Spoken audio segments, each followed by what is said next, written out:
Welcome back my dear student. आपके अपने YouTube channel physics institute में आपका एक बार फिर से हार्दिक स्वागत और अभिनंदन है। जैसा कि आपको मालूम है कि कक्षा 9th का एक टॉपिक अपने स्टार्ट करवा रखा था, यूक्लिड का परिचय। चैप्टर नंबर कौन सा है? 5, यूक्लिड का परिचय। ये अपने स्टार्ट करवाया था। इसके अंदर 2 वीडियो मैंने आपको उपलब्ध करवा दी, जिसके अंदर यूक्लिड का जो परिचय है, फंडामेंटल है, वो मैंने आपको लगभग पूरा कवर करवा दिए, क्लियर करवा दिए। अब आगे चलते हैं।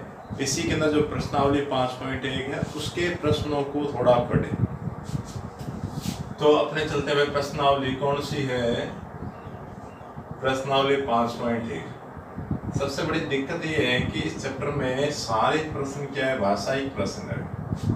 जैसे आपकी बुक का जो ये 5.1 है, उसका मैं फर्स्ट प्रश्न देव आपको पढ़ के सुनाता हूँ। ये कह रहा है कि निम्नलिखित कथनों में से कौन से कथन सत्य हैं और कौन से कथन असत्य हैं? अपने उत्तरों के लिए कारण दीजिए। कारण भी आपको बताना है। अब इसमें कई प्रश्न है। जैसे पहले का जो पहला प्रश्न है, वो कह रहा है कि एक बिंदु से होकर केवल एक ही रेखा खींची जा सकती है। पहले में ये पूछ रहा है कि एक बिंदु से होकर, क्या कह रहा है कि एक बिंदु से होकर केवल एक रेखा खींची जा सकती है। एक रेखा खींची जा सकती है। अपने को ये बताना है कि दिया गया कथन है, जो स्टेटमेंट दे रखा है, क्या वह सही है या गलत है? अपने कारणों को भी आपको बताना पड़ेगा, समझाना पड़ेगा। ये कह रहा है कि एक बिंदु से केवल एक ही रेखा खींची जा सकती है। ये कथन आपका सही है या गलत है? तो इसको देखें भी। आपका जैसे मान लेते हैं, एक बिंदु मैंने ये वाला ले लिया। अब प्रश्न वाला कह रहा है इस बिंदु से केवल एक ही रेखा आप खींच सकते हो, ये वाली एक खींच। ऐसा नहीं होता। देखो, इस बिंदु से आप बहुत सारी रेखाएं खींच सकते हो। देखो, ये खींच दी, इधर ये खींच दी, ऐसे खींच दी, ऐसे ले, आप ऐसे ले, तो बहुत सारी रेखाएं आप खींच सकते हैं। तो इसका मतलब जो आपका कथन दे रखा है वो क्या है? असत्य है। असत्य है। कारण इसमें लिखो तो लिख सकते हो, क्या लिख सकते हैं कि एक बिंदु से अनेक रेखाएं गुजरती हैं। अनेक रेखाएं गुजरती है। एक बिंदु से अनेक रेखाएं गुजर सकती है। इस वजह से ये जो कथन दे रखा है वो क्या है? बिल्कुल गलत है। आपका जो स्टेटमेंट दे रखा है, जो कथन दे रखा है, वो क्या है? सही नहीं। दी गई जानकारी क्या है? सही नहीं है। अब इसी के फर्स्ट का जो सेकंड है, उस प्रश्न को पढ़ें। उसमें वो क्या पूछना चाहता है, देखो मैं पढ़ के आपको बताऊं। ये कह रहा है कि दो भिन्न बिंदुओं से होकर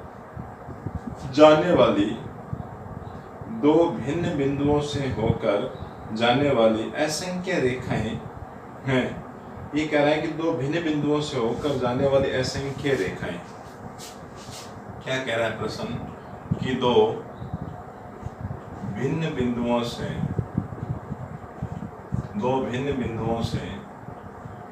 होकर जाने वाली असंख्य रेखाएं।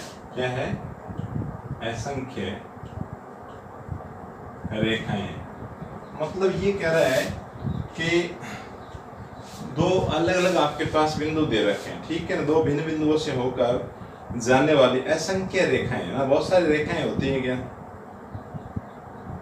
तो अपने जो एक अभिगणित पढ़ी थी, अभिगणित 5.1 पढ़ी थी, उसके अकॉर्डिंग देखो ये क्या कहता है कि दो दिए हुए दो भिन्न बिंदुओं से होकर एक अद्वितीय रेखा खींची जा सकती है। ये पूछना चाह रहा है कि दो भिन्न बिंदुओं से होकर क्या असंख्य रेखाएं खींची जा सकती है? इस प्रकार की अनेक रेखाएं आप खींच सकते हैं क्या? नहीं खींच सकते भी, है ना? तो दिया गया कथन क्या है? असत्य।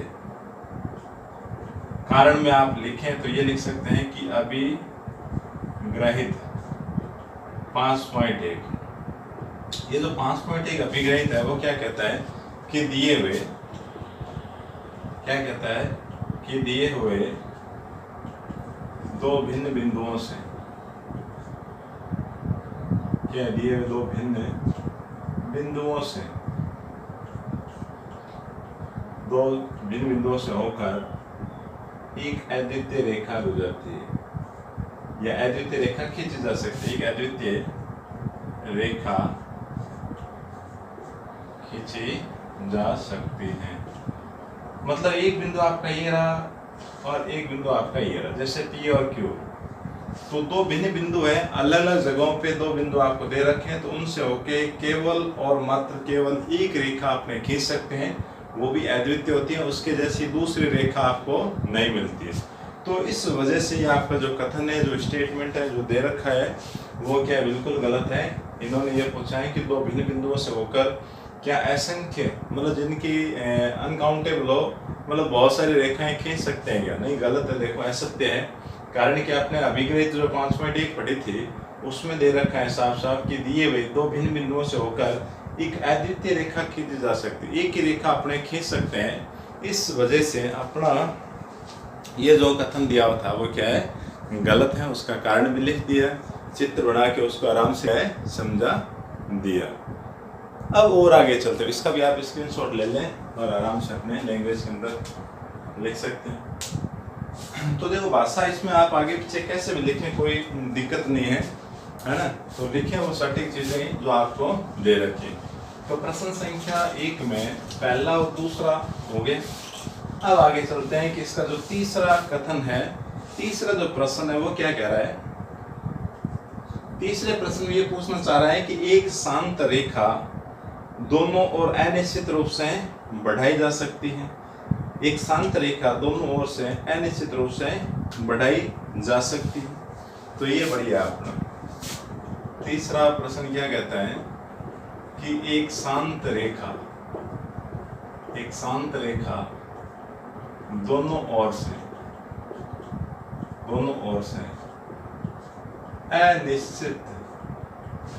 अनिश्चित रूप से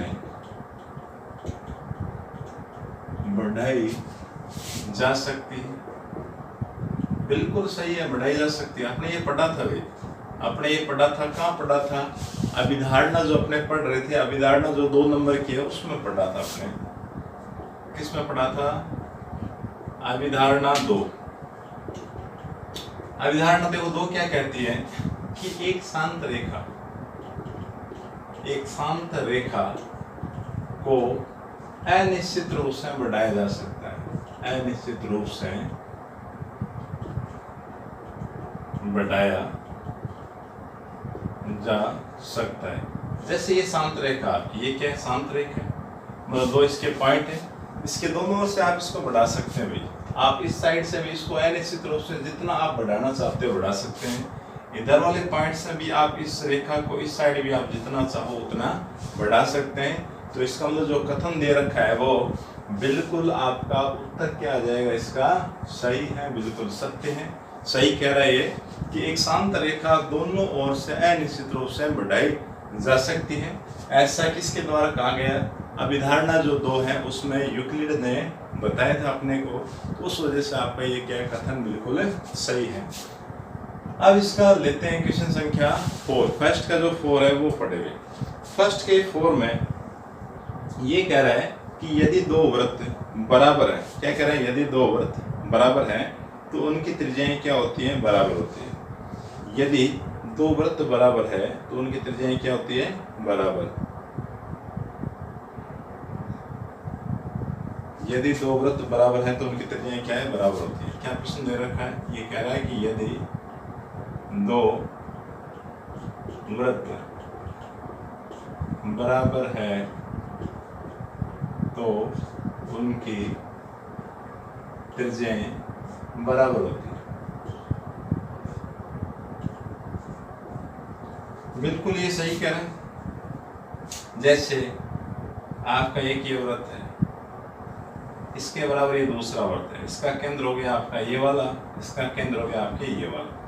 ये 2 त्रिज्याएं हैं, ये दोनों त्रिज्याएं भी बराबर होती है। कारण क्या है? जब एक वृत्त से जो परिबद्ध क्षेत्र है वो दूसरे वृत्त पर अध्यारोपित आप करोगे तो वो आपस में कैसे हो जाएंगे? संपत्ति हो जाएंगे, और उनके केंद्र और परिसीमाएं क्या है? संपत्ति होती है। ये कह रहा है कि दोनों वृत्त क्या है? बराबर है।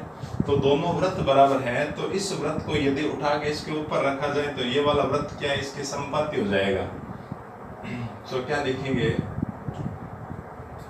वृत्त क्या है? परस्पर इसका आंसर लिखा हूं मैं, ठीक है, यहाँ से आंसर लिखा हूं कि वृत्त परस्पर क्या है, संपाती है ना। छोटे छोटे शब्दों में लिखो, कोई दिक्कत नहीं है। ये दोनों वृत्त परस्पर क्या है, संपाती है। मतलब एक को उठा के दूसरे के ऊपर यदि मैं रख देता हूँ तो ये वाला वृत्त इसको पूर्णतया क्या कर देगा, ढक लेगा, पूर्णतया ढक लेगा। तो वृत्त परस्पर संपाती है तो क्या होगा, तो परिसीमा, परिसीमा व केंद्र समान है। मतलब ये वाला वृत्त आप उठा के इसके ऊपर रखोगे, इसको पूरा ढक लेगा, तो इस वृत्त की जो परिसीमा, परिसीमा क्या होती है भाई, ये जो बाहर की जो बाउंड्री है वो इन दोनों की क्या कहलाती है, परिसीमा कहलाती है। और इनका ये हो गया केंद्र, इन दोनों के केंद्र एक जगह पे आ जाएंगे, परिसीमाएं क्या हो जाएगी, बराबर हो जाएगी। जब परिसीमाएं भी बराबर हो, केंद्र भी सेम जगहों पे आ जाए, तो त्रिज्याएं भी आपस में क्या रहेगी, बराबर रहेगी। तो बस लास्ट में 2 लाइनों से आपका रिजल्ट क्या निकल के आ जाएगा, अतः दोनों वृत्तों की त्रिज्याएं बराबर हो, दोनों वृत्तों की त्रिज्याएं क्या होगी, बराबर होगी। बस ये रीजन आप करेगा। तो ये बात जो इसका जो फोर्थ है वो समझ आया। फोर्थ में ये कह रहा है कि यदि 2 वृत्त बराबर हैं तो उनकी त्रिज्याएं भी बराबर होती है। ऐसा क्यों होता है, ऐसा इसलिए होता है, यदि दोनों वृत्त बराबर हैं तो मैं एक वृत्त को उठा के जब इस वृत्त के ऊपर रखूंगा तो इसको ये पूर्णतः ढक लेगा, तो पहले वाले वृत्त की परिसीमा और इसकी परिसीमा क्या आ जाएगी, बराबर। दोनों के केंद्र एक ही जगह पे आ जाएंगे, तो खींची जाने वाली जो दोनों की त्रिज्याएं हैं वो भी आपस में कैसी रहेगी, बराबर रहेगी, समान त्रिज्याएं आपको मिलेगी। तो इसका भी आप स्क्रीनशॉट ले लें ताकि और आगे चले।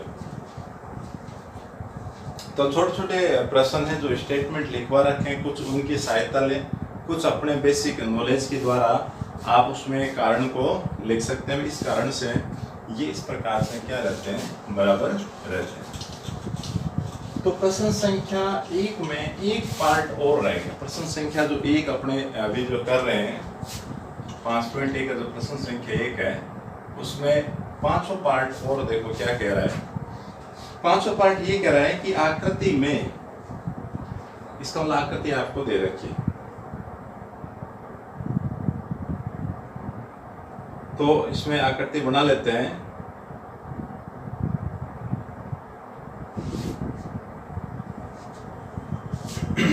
तो अपने आकृति इसमें मैं बना देता हूँ। देखो 3 आकृतियां दे रखी, 3 रेखाएं। चलो पहले मैं भाषा लिख देता हूँ। ये कह रहा है आकृति में यदि AB बराबर PQ, क्या कह रहा है कि आकृति में यदि AB बराबर PQ और PQ बराबर XY और PQ बराबर XY हो, तो XY है तो AB बराबर XY होगा, है तो AB बराबर XY होगा। अपने को ये सिद्ध कराओ। देखो आकृति आप देख लें, ये हो गया आपका AB, इसी प्रकार ये आपको दे रखा है PQ और एक आकृति और दे रखी है वो आपकी क्या है, XY है। ठीक है, प्रश्न को एक बार आप पढ़ लो, क्या दे रखा है इसमें।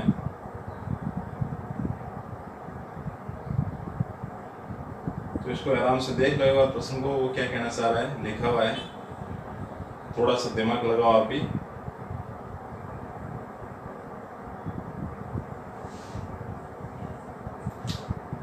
तो पढ़ लिया। प्रश्न क्या कह रहा है कि आपको 3 आकृतियां दे रखी है। पहले में ये कह रहा है कि AB है जो PQ के बराबर है और PQ है जो XY के बराबर है, PQ है जो XY के बराबर है। तो इसका आंसर चालू करते हैं। अभी आपने यूक्लिड की एक अभिग्रहिति पढ़ी थी, है ना, कौन से वाली, कि यूक्लिड की प्रथम अभिग्रहिति से, यूक्लिड की प्रथम अभिग्रहित से। अब आप सोचो कि प्रथम अभिग्रहित है, उसमें क्या पढ़ा था आपने, क्या पढ़ा था आपने? ये पढ़ा था कि वे वस्तुएं जो एक ही वस्तु के बराबर हो, एक दूसरे के बराबर होती हैं। प्रथम अभिग्रहिति में आपने क्या पढ़ा था कि वे वस्तुएं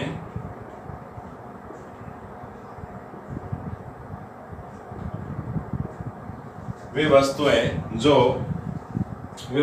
एक ही वस्तु के बराबर, वे वस्तुएं लिखो, वे वस्तुएं जो एक ही वस्तु के बराबर हो,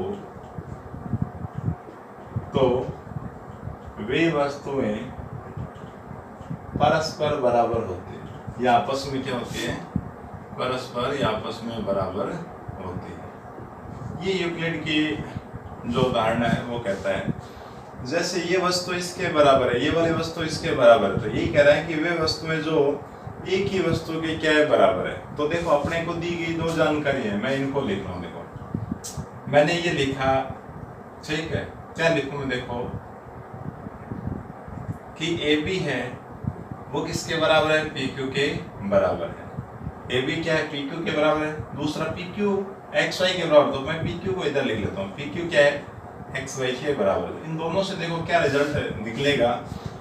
यूक्लिड की जो प्रथम अभिग्रही थी वो क्या कहती है कि वे वस्तुएं जो एक ही वस्तु के बराबर हो। वस्तुएं कौन सी आ गई, AB, ये PQ के बराबर है, XY ये भी PQ के बराबर है, तो वे वस्तुएं भी आपस में क्या होती हैं, बराबर होती हैं। आपस में किस प्रकार की रहेगी, दोनों बराबर रहेगी। इसका मतलब AB PQ के बराबर है, XY PQ के बराबर है। तो इस बात से ये जो स्टेटमेंट लिखा इसका मतलब हो गया कि AB है जो XY के क्या रहेगा, बराबर आएगा। आपका आंसर क्या आ गया, सत्य है। जो आपका स्टेटमेंट दे रखा है वो क्या बिल्कुल सही है।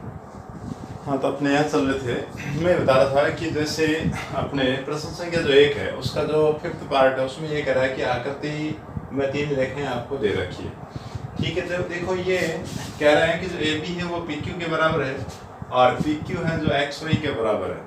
इसको अपने देखो सीधे भी देख सकते हैं, जैसे 3 लकड़ी हुई, ये वाली छड़ इसके बराबर है और ये वाली छड़ इसके बराबर है। तो देखो ये छड़ इसके बराबर, ये इसके बराबर, इसका मतलब क्या हो गया, तीनों छड़ें आपस में क्या होगी, बराबर होगी। बराबर होते हैं, पहले वाली छड़ भी क्या है, तीसरे के बराबर आ जाएगी। तो यही बात यूक्लिड ने अपने शब्दों में इस प्रकार से बताई है। ये कहता है कि यदि वे वस्तुएं जो एक ही वस्तु के बराबर है, वह क्या था कि AB और XY है ना, ये दो वस्तुएं हैं, ये दोनों PQ वस्तु के बराबर है। AB और XY जो दोनों वस्तुएं हैं वो किसके, PQ के क्या है, बराबर है। तो ये कह रहा है कि वे वस्तुएं जो एक ही वस्तु के बराबर हैं, तो वे रेखाएं, तो वे वस्तुएं भी परस्पर क्या होगी, बराबर। ये दोनों वस्तुएं थी, एक वस्तु के बराबर थी, इस वजह से ये दोनों वस्तुएं भी आपस में क्या होती हैं, बराबर होती है। तो रिजल्ट से साफ पता चल रहा है कि AB PQ के बराबर है, PQ XY के बराबर है, तो AB क्या होगा, XY के बराबर होगा। तो इसका भी आप स्क्रीनशॉट ले लें। तो अपना इस प्रकार से 5.1 का जो फर्स्ट प्रश्न है वो हो गया कंप्लीट। अब चलते हैं सेकंड प्रश्न। सेकंड प्रश्न की मैं भाषा आपको बोल के बताऊं, क्या कह रहा वो कह रहा है कि निम्नलिखित पदों में से प्रत्येक की परिभाषा दीजिए। क्या इनके लिए कुछ ऐसे पद हैं जिन्हें परिभाषित करने की आवश्यकता है, वे क्या है और आप उन्हें कैसे परिभाषित करेंगे। कुछ नहीं, सिंपल सी बात है कि आपको परिभाषाएं लिखनी है। क्या लिखनी है आपको, परिभाषाएं लिखनी। तो देखो लिख लेते हैं परिभाषाएं। तो जैसे प्रश्न संख्या जो सेकंड है, क्वेश्चन नंबर जो सेकंड है उसका फर्स्ट ये कह रहा है समांतर रेखा। क्या कह रहा है कि समांतर रेखाएं, समांतर रेखाएं। तो समांतर रेखाओं की क्या परिभाषा है वो लिखनी है भाई। समांतर रेखाएं होती क्या, उनकी परिभाषाएं आपको लिखनी है। तो होता है कि देखो समांतर का मतलब है समानांतर, मतलब समान अंतर हो, दो रेखाओं के बीच में जो दूरी है वो क्या रहनी चाहिए, बराबर रहनी चाहिए। तो उसके लिए आप ये लिख सकते हैं कि वे रेखाएं, वे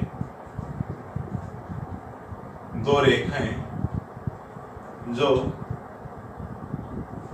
परस्पर प्रतिच्छेद नहीं करे, परस्पर प्रतिच्छेद नहीं करे तथा उनके बीच की दूरी, उनके बीच की दूरी सदैव समान, दूरी सदैव समान। ऐसी रेखाएं जो कभी भी आपस में क्या है प्रतिच्छेद नहीं करें और उनके बीच की दूरी क्या हो समान हो, वो रेखाएं क्या कहलाती है, समांतर रेखाएं। जैसे आपकी एक रेखा ये वाली, दूसरी रेखा ये वाली, जैसे ये पहली रेखा ये भी होगी, दूसरी क्या हो गई पी क्यू, ये दोनों रेखाएं समांतर हैं। इन रेखाओं को अनिश्चित रूप से आप दोनों साइड बढ़ाओ, कहीं पर भी आप बढ़ाओ, रेखाएं आपस में नहीं काटेगी और साथ में इनके जो बीच की दूरी है, ये वाली जो डिस्टेंस है, आप कहीं से मेजरमेंट करोगे, कहीं से इनका मापन आप करोगे, ये दूरी सदैव क्या रहेगी, बराबर आपको मिलती है। उस कंडीशन में रेखाएं क्या कहलाती हैं, समांतर रेखाएं कहलाएगी। इसके बाद जो सेकंड उसने पूछा है वो कह रहे हैं कि लंब रेखाएं। लंब रेखाएं क्या होती है, तो लंब रेखाओं की परिभाषा भी लिखे अपने।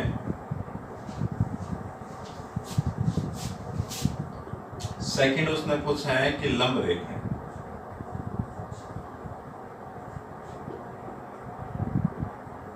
लंब रेखाएं क्या होती है कि वे दो रेखाएं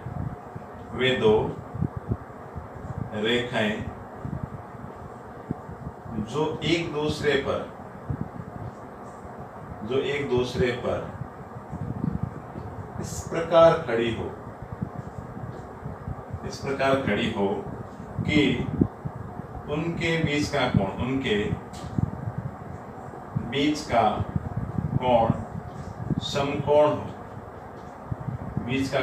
समकोण हो, ऐसे रेखाएं लंब रेखा कहलाती है। ऐसी रेखाएं लंब रेखाएं कहलाती है। मतलब दो रेखाएं एक दूसरे पर इस प्रकार खड़ी रहनी चाहिए कि उनके बीच का कोण क्या आना चाहिए, समकोण आना चाहिए, 90 डिग्री का होना चाहिए। जैसे एक रेखा तो हो गया आपकी ये वाली, इस पर एक रेखा इस प्रकार से खड़ी है, जैसे ये वाली रेखा आपकी क्या होगी ए बी, और खड़े वाली रेखा कौन सी होगी पी क्यू। इस प्रकार खड़ी है कि इनके दोनों के बीच का जो एंगल है वो क्या रहना चाहिए, 90 डिग्री का रहना चाहिए। उस समय दोनों रेखाएं क्या कहलाती हैं, परस्पर लंबवत रेखाएं कहलाती हैं। कैसे कहलाएगी, परस्पर लंब रेखाएं कहलाती हैं।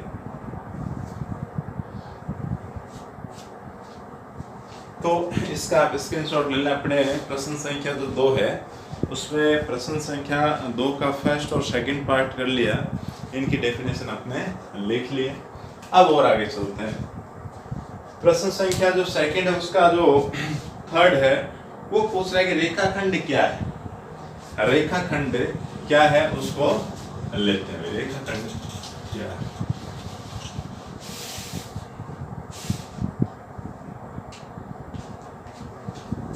तो ये इसका जो थर्ड पार्ट है उसको परिभाषित करने का कह रहा है रेखाखंड क्या है। रेखाखंड क्या होता है, देखो रेखाखंड क्या होता है। जैसे ये रेखाखंड है, ये आपका भी क्या है, रेखाखंड है। तो रेखाखंड क्या है कि वह रेखा जिसके दो अंत बिंदु हो, क्या हो, दो अंतिम पॉइंट हो, इनके एंडिंग पॉइंट आपको मिले, वो क्या कहलाती है, रेखाखंड कहलाती है। तो इससे भी लिख लें कि जिस रेखा के दो अंत बिंदु हो, क्या लिखें कि जिस रेखा के दो अंत बिंदु हो, रेखाखंड कहलाता है। तो इसके देखो दो पॉइंट है, एक तो इधर वाला, एक इधर वाला। ये कहते हैं कि इसके क्या होते हैं, दो सिरे पॉइंट होते हैं। क्या होते हैं, दो सिरे बिंदु हो, वो भी आपका परिभाषा हो जाएगी किसकी, रेखाखंड की डेफिनेशन है वो हो जाएगी। अब इसके आगे चलते हैं। चौथा पॉइंट क्या कह रहा है कि वृत्त की त्रिज्या,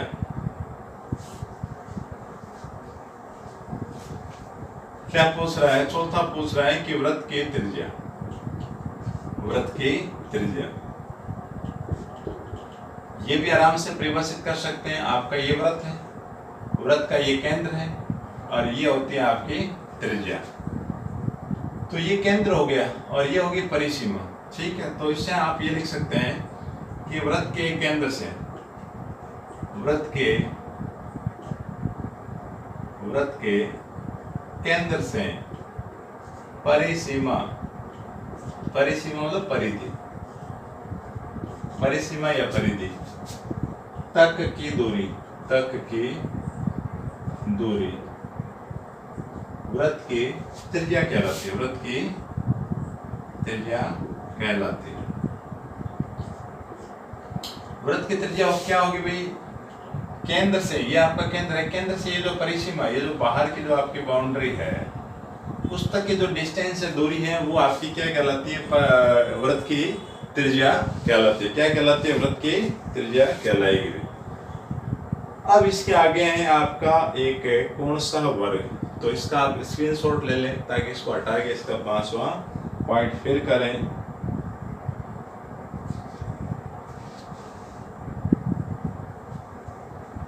चलो ठीक है, फिर और आगे चले। ठीक है, मिटा दें इसको। तो आगे वाला इसका 5वां और लास्ट है सेकंड वाले का, वो और कर देते हैं। तो 5वें का सेकंड क्या कह रहा है कि वर्ग, वर्ग क्या है, स्क्वायर क्या है आपका, वर्ग क्या होता है, इसको परिभाषित करना है। देखो ये आपका वर्ग, वर्ग के अंदर क्या होती है भाई? 4 भुजाएं क्या होती है वर्ग के अंदर? जैसे एबीसीडी आपका वर्ग है, इसके अंदर क्या है? 4 भुजाएं। क्या है? 4 भुजाएं हैं। 4 भुजाओं का मतलब क्या हो गया? एक प्रकार का क्या है? चतुर्भुज है। इसके एक कोण है जो सारे के सारे क्या है? 4 कोण है, चारों कोण क्या है? समकोण है। दूसरा, इसकी सभी भुजाओं की लंबाई क्या रहती है? बराबर। तो क्या लिखेंगे कि वह चतुर्भुज, क्या होगा कि वह चतुर्भुज, वह चतुर्भुज जिसकी चारों भुजाओं की लंबाई समान हो, लंबाई कैसी हो? समान हो, तथा चारों कोण समकोण हो, चारों कोण समकोण हो। क्या है? चारों कोण समकोण हो, ऐसा चतुर्भुज, ऐसा चतुर्भुज वर्ग कहलाता है। ऐसा चतुर्भुज क्या कहलाता है? वर्ग कहलाता है, आपका एक स्क्वायर कहलाएगा। तो वर्ग की डेफिनेशन तो बिल्कुल आसान है कि ऐसा चतुर्भुज जिसकी चारों भुजाएं आपस में क्या हो? बराबर हो, समान लंबाई की हो, साथ में जो चारों कोण है वो कैसे होने चाहिए? समकोण होने चाहिए। तो इस प्रकार का जो चतुर्भुज है, ये जो दोनों गुण रखेगा, ऐसा चतुर्भुज क्या कहलाएगा? आपका वर्ग कहलाएगा, आपका एक स्क्वायर कहलाएगा। अब आगे चलते हैं। आपकी किताब का जो 5.1 प्रश्नावली है उसका क्वेश्चन नंबर जो 3 है वो करेंगे। तो क्वेश्चन नंबर 3 में थोड़ी सी भाषा दे रखी, तो इसका स्क्रीनशॉट ले लें ताकि मैं इसको भी हटा देता हूँ, उसकी लैंग्वेज पढ़े, थोड़ा मैं लिख देता हूँ ये क्या क्या कहना चाह रहा है। तो इसको मिटा देता हूँ, सेकंड प्रश्न को थर्ड प्रश्न और करते हैं। तो इसके जो थर्ड प्रश्न में ये कह रहा है, नीचे दी हुई 2 अभिधारणाओं पर विचार कीजिए। प्रश्न संख्या जो 3 है ये कह रहा है कि नीचे दी हुई 2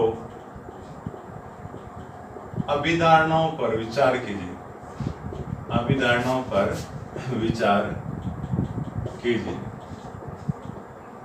इन पर विचार करना है। अभिधारणा क्या क्या दे रखी है? पहला पॉइंट उसने क्या कहा है कि 2 भिन्न बिंदु ए और बी दिए रहने पर, क्या कह रहा है कि 2 भिन्न बिंदु, 2 भिन्न बिंदु ए तथा बी दिए रहने पर, बड़ी बड़ी लैंग्वेज दे रखी हुई, दिए रहने पर एक तीसरा बिंदु से सी ऐसा विद्यमान होगा, एक तीसरा बिंदु सी ऐसा विद्यमान होगा, ऐसा विद्यमान होगा, ऐसा विद्यमान होगा जो ए और बी के बीच में स्थित है, ऐसा विद्यमान होगा जो ए व बी के बीच में स्थित है, बीच में स्थित है। एक अभिधारणा ये दे रखी। सेकंड और लिख दे तो देखो सेकंड वो क्या कह रहा है कि यहाँ कम से कम ऐसे 3 बिंदु विद्यमान है कि वे एक रेखा पर स्थित नहीं है। सेकंड ये कह रहा है कि यहाँ कम से कम 3 बिंदु ऐसे विद्यमान है कि वे एक रेखा में स्थित नहीं है। ये दो तो उसने क्या दे दिया विधारण में, आगे नहीं लिख रहा हूं, आगे आपको बोल के बता दूंगा। आगे ये कह रहा है कि क्या इन अभिधारणों में कोई अपरिभाषित शब्द है क्या कह रहा है, अभिधारणों में अपरिभाषित शब्द है क्या। तो आंसर में आपको क्या बताना है, अपरिभाषित शब्द क्या बताना है। थोड़ी सी इनके डाल देता हूँ, इनकम रहेगी। ये कह रहा है कि पहला तो आप ये बताइए कि क्या इनमें कोई अपरिभाषित शब्द है क्या।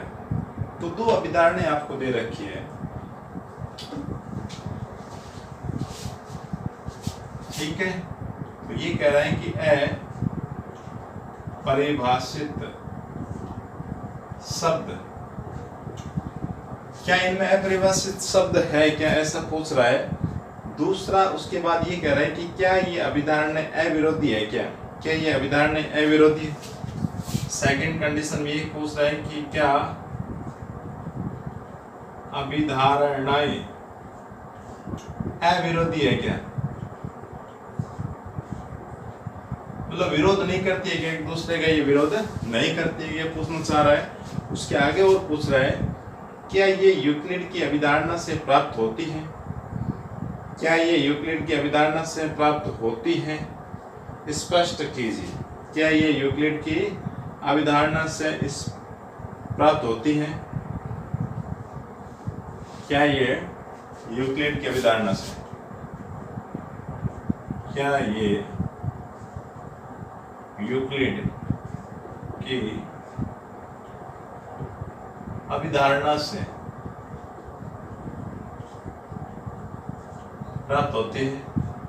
3 प्रश्न और पूछे। देखो पहला ये कह रहा है कि 2 भिन्न बिंदु A और B दिए रहने पर एक तीसरा बिंदु C इस प्रकार होगा जो AB के बीच में स्थित होगा। AB के कहाँ होगा, बीच में हो सकता है, कोई दिक्कत नहीं। देखो मैं चित्र बना देता हूँ, जैसे आपका थोड़ा टेढ़ा बना मेरा हाथ से, तो खड़े रेखे में यहाँ से बना,